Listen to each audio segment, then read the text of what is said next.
का announcement ECI ने किया है, हम उसका वेलकम करते हैं। शेड्यूल ईसीआई ने अनाउंस कर दिया है, तो हमारी पार्टी तो पहले से ही विधानसभा के चुनाव की तैयारी में लगी हुई थी। अब जाहिर है हमको और अपनी तैयारी को तेज़ करना पड़ेगा और बहुत से जिन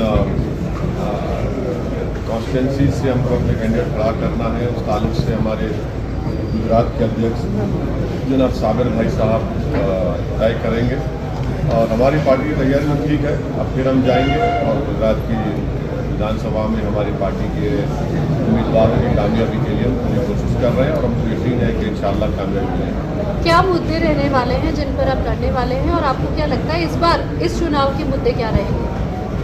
बहुत से अवामी मुद्दे हैं, जनता के मुद्दे हैं। एक मुद्दा बोल के नहीं है।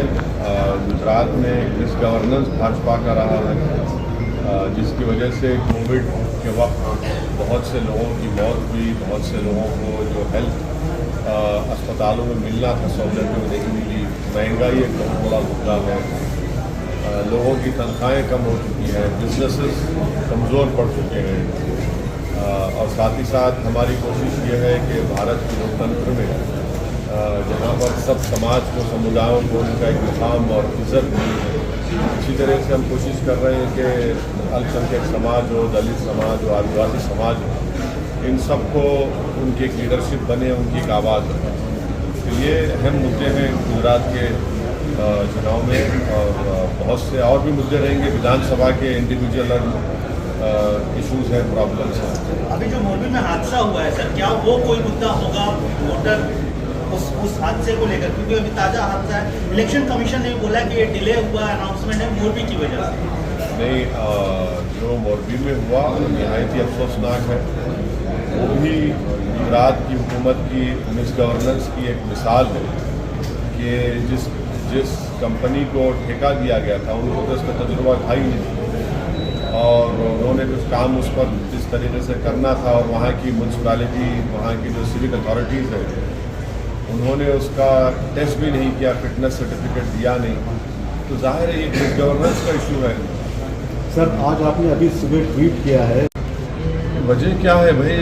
एक जब आप पब्लिक स्पीच देते हैं तो उसमें आप इन चीज़ों को उठाते हैं, तो इसलिए हमने कहा है। चुनाव आयोग जो घोषणा ये जो चुनाव की तारीखों की हुई है उस पर कांग्रेस ने सीधे नहीं लेकिन इशारों में उनकी निष्पक्षता पर, चुनाव आयोग की निष्पक्षता पर सवाल खड़े किए हैं। आप भी एक पार्टी के प्रमुख हैं, आपको क्या लगता है इसकी?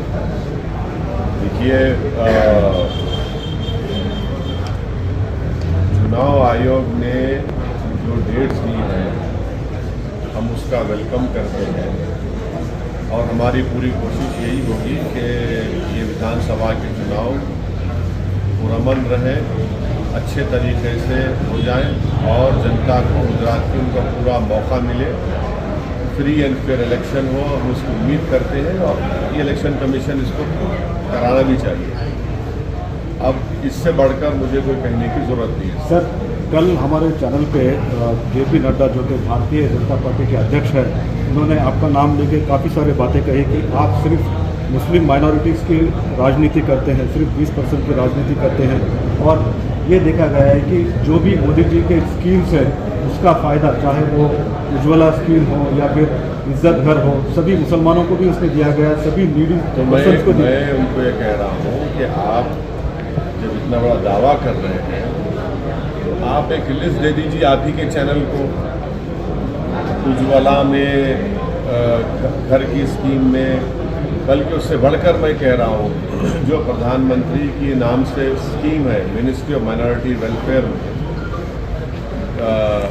जिसको MSDP का प्रोग्राम कहा जाता है, उत्तर प्रदेश में आपने मुस्लिम कॉन्सेंट्रेशन डिस्ट्रिक्ट्स में, ताल्लुकात में, जहाँ पर जो पैसे दिए गए हैं कितना पैसा खर्चा हुआ है, प्रधानमंत्री आवास योजना में कितने अल्पसंख्यक समाज को घर मिले, वो आपको दे दे लिस्ट, वो इसी को छोड़ दें और वो ये देश को बता दें कि उनके MP ने दिल्ली में एक भाषण देकर कहा कि मुसलमानों का इकोनॉमिक बॉयकॉट होना चाहिए, उसके ऊपर अभी तक केस नहीं बुक हुआ। क्यों नहीं बुक हुआ केस? लेकिन कल उन्होंने सुनिए, केस नहीं बुक हुआ उनके ऊपर, इसीलिए सुप्रीम कोर्ट को ये कहना पड़ा कि सो मोटो एक्शन लो। सवाल असदुद्दीन ओवैसी नहीं है, सवाल देश का है। आप 80-20 की आप बात किसने की? आपका मुख्यमंत्री ने की। तो क्या आप 20 होना कोई गुनाह है इस देश में? ये तो भाजपा को बताना चाहिए। 20 होना कोई गुनाह है क्या? कोई गुनाह नहीं, कोई गुनाह तो नहीं है ना। मैं तो एक देश का इज्जतदार शहीदी हूँ। आपको बताना पड़ेगा, आपके चैनल को बता दें वो। सर एक और खास बात कही कि जो लोग लाइन क्रॉस कर रहे हैं, तो नड्डा जी ने कहा हमारे इंटरव्यू में कि उनके ही पार्टी के अगर कोई लाइन क्रॉस कर रहा है तो उनको लाइन में लाने का भी काम किया जा रहा है, तो कोर्स करेक्शन भी हो रहा है वहाँ पर। हाँ, हम सुप्रीम कोर्ट ने देखा ना, लोग गए थे। धर्म संसद आप ही के प्रदेशों में होता है। धर्म संसद में गालियाँ दी जाती हैं महात्मा गांधी को, उन्हीं के पार्टी के महिलाओं को, फिर मुसलमानों को। तो कोर्स करेक्शन कहाँ हो रहा है? उनका एमपी दिल्ली का इकोनॉमिक बाइकआउट की बात किया है। क्या क्या बोलते हैं, रोज कोई ना कोई बात आती है।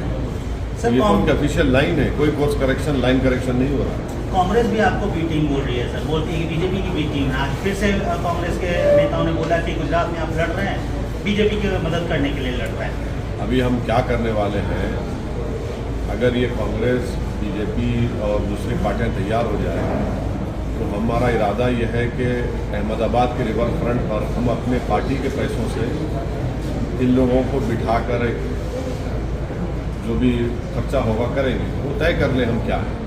वो तैयार है कि हम रिवर फ्रंट पर बिठा देते हैं उनको। अब चाय तो नहीं बना पाएंगे हम, और जो भी अहमदाबाद की चाय बिस्किट होगी हम खिला देते हैं, ढोकला भी रख देते हैं। तय कर लें बैठ के कि हम क्या हैं। मगर आपस में नहीं, हमको इनके सर्टिफिकेट की ज़रूरत नहीं है। और जितना ज़्यादा वो बोलेंगे हमको, उससे हमको फ़ायदा ही होने वाला है। बोलते रहिए, हमको कोई फ़र्क पड़ने वाला नहीं है। देखिए, हम अपनी पार्टी के लिए, अपनी पार्टी के कैंडिडेट्स के लिए काम करते हैं, और इस तरह से जो लोग झूठ बोलते हैं, बकवास करते हैं, इससे क्या फ़र्क पड़ रहा है? कोई फ़र्क पड़ने वाला नहीं। कितने आप सीटों कह पे रहे लड़ेंगे सर? कितने सीटों पे लड़ेंगे? अभी वो हमारे गुजरात के अध्यक्ष इसका तय करेंगे। कोई अंदाजा? नहीं, वो तय 20, करेंगे। 25, 50?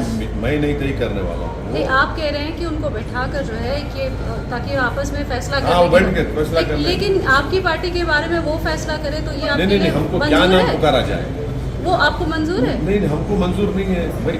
कभी एक ये बोलते, कांग्रेस एक बोलती, बीजेपी एक बोलती है, दूसरी पार्टी एक। हम तो तीनों को बिठा देते हैं चार रिवर फ्रंट पे। देखिए, बैठ के आप तय कर लीजिए। गुजरात के चुनाव है, आप तय कर लीजिए। कम से कम हमको गाली देना है तो एक ही गाली दो, एक गाली वो एक इल्ज़ाम मिल के दो, कोई बात नहीं। गुजरात और हिमाचल में चुनाव है सर, राहुल गांधी तेलंगाना में पदयात्रा कर रहे हैं। मुझे उस पर कुछ कहना नहीं है, उनका पार्टी का प्रोग्राम है, वो बताएंगे क्या करेंगे। मुझे उससे कोई मतलब ही नहीं है।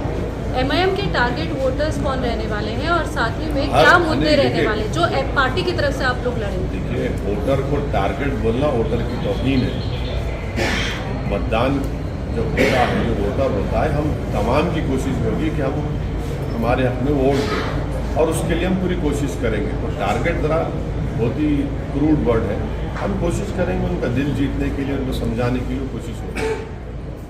हो गया? चलिए।